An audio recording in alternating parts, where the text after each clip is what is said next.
Student, आज हम Pythagoras प्रमेय को सिद्ध करेंगे। तो आप पाइथागोरस का परिभाषा जान लें। पाइथागोरस का परिभाषा है, किसी भी समकोण त्रिभुज में कर्ण का वर्ग शेष अन्य दो भुजाओं के वर्गों के योग के बराबर होता है। यानी कि हमने एक समकोण त्रिभुज ए बी सी लिया जिसका कोण भी समकोण है। तो सिद्ध क्या करना है, किसी भी समकोण त्रिभुज में कर्ण ये हुआ 90 डिग्री के सामने वाले भुजा को हम लोग कर्ण कहते हैं। तो कर्ण ए सी का स्क्वायर अन्य दो भुजाओं के वर्गों के योग के बराबर होना, यानी ए सी का स्क्वायर बराबर ए बी का स्क्वायर प्लस बी सी का स्क्वायर, यही हमें सिद्ध करना है। तो सबसे पहले हमें सिद्ध रचना करनी होगी। तो देखिए रचना, बी डी लंब ए सी डाला, बी डी लंब ए सी डाला, बी डी लंब ए सी डाला। अब त्रिभुज ए बी डी एवं ए बी सी में चलेंगे। तो त्रिभुज ए बी डी तथा त्रिभुज ए बी सी, इसमें भुजा एवं कोण है बराबर। देख लीजिए, इसमें ए बी में इसका ए बी भुजा है, इसमें एक भुजा ए बी इसका है, ए बी सी में त्रिभुज में भी इसका ए बी भुजा है। तो भुजा दोनों का एक एक बराबर हुआ। कोण इसका डी वाला है समकोण, क्योंकि लंब डाल है तो समकोण होगा। तो कोण डी बराबर इस त्रिभुज में कोण भी बराबर होगा, भी होगा। तो को एंगल्स एवं कोण के मुताबिक ये दोनों आपस में सर्वांग सम हो गए। तो त्रिभुज ए बी डी सर्वांग सम हो गए त्रिभुज ए बी सी के।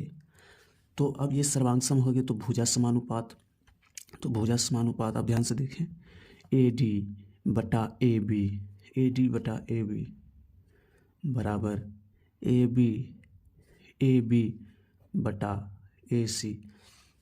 ऐसे हमने इस त्रिभुज का आधार लिया, तो इस त्रिभुज का आधार क्या है, ए डी। और उसके बाद हमने ए बी सी त्रिभुज का आधार लिया, तो ए बी सी त्रिभुज का आधार क्या है, ए बी। ए बी यहाँ पर लिख दिया।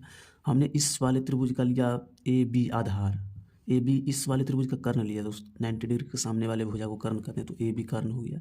और इस ए बी सी त्रिभुज वाले का कर्ण लिया ए सी, ए सी। अब इस दोनों को मल्टीप्लाई करेंगे।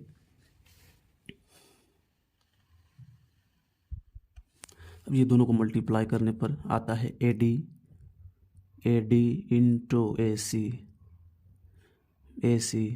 बराबर ए बी का स्क्वायर, ए बी का स्क्वायर। तो ये हो गया समीकरण 1। अब हम त्रिभुज बी डी सी तथा त्रिभुज ए बी सी में चलेंगे। नाउ त्रिभुज बी डी सी तथा त्रिभुज ए बी सी। तो त्रिभुज बी डी सी में भी, त्रिभुज बी डी सी में भी कोण बी सी इसमें है, कॉमन है, यानी कि ए बी सी त्रिभुज में भी है और ए बी डी सी त्रिभुज में भी है। तो त्रिभुज बी डी सी में क्या है, बी सी इसमें भी है और इसमें भी है, एक एक भुजा दोनों बराबर होगा। दूसरा कोण भी इसका ये समकोण होगा, बी डी सी कोण का ये समकोण है, क्योंकि लंब डाला जाता है किसी भी जगह पर तो वहाँ पर समकोण का निर्माण होता है। तो कोण यहाँ पर डी समकोण, तो इसमें भी ए बी सी त्रिभुज में दिया गया तो भी समकोण त्रिभुज है। तो इन दोनों के मुताबिक ये दोनों त्रिभुज आपस में सर्वांग सम हो गए, यानी भुजा एवं कोण के मुताबिक। तो भुजा एवं कोण के मुताबिक त्रिभुज बी डी सी सर्वांग सम त्रिभुज ए बी सी। अब इसमें भी लेंगे, क्या हमको निकालना है, जिससे हमको प्राप्त करना है बी सी। तो बी सी बाई लेंगे, तो बी सी बट्टा, तो इसमें हो जाएगा, इसमें लेंगे C D by B C बराबर, इससे लेंगे त्रिभुज ए बी सी से लेंगे बी सी बराबर A C B C by A C D हमने लिया त्रिभुज बी डी सी से, तो सी डी लिया और बी सी भी लिया त्रिभुज ए बी सी से, तो बी सी इधर से लिया और दूसरा त्रिभुज ए बी सी से लिया, तो ए बी सी में बी सी एवं ए सी कर्ण, आधार एवं कर्ण। तो दोनों को मल्टीप्लाई करने पर होगा बी सी का स्क्वायर बराबर सी डी इंटू ए सी, यह हो गया समीकरण 2। अब देखिए,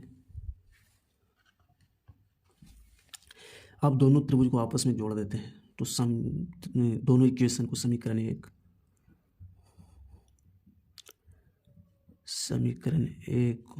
प्लस 2 तो 1 और 2 को जोड़ने पर आएगा ए बी का स्क्वायर प्लस बी सी का स्क्वायर बराबर A C into A D plus A C into C D.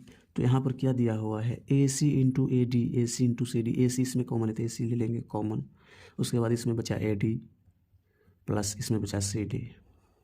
अब आप लोग ध्यान से देखें, ये हो जाएगा ए सी और A D plus C D भी ए सी होगा, क्योंकि ए डी नीचे से आप लोग देखें A D plus C D आपस में दोनों बराबर सी डी होगा। A D plus C D बराबर टोटल यहाँ से यहाँ ए सी होगा।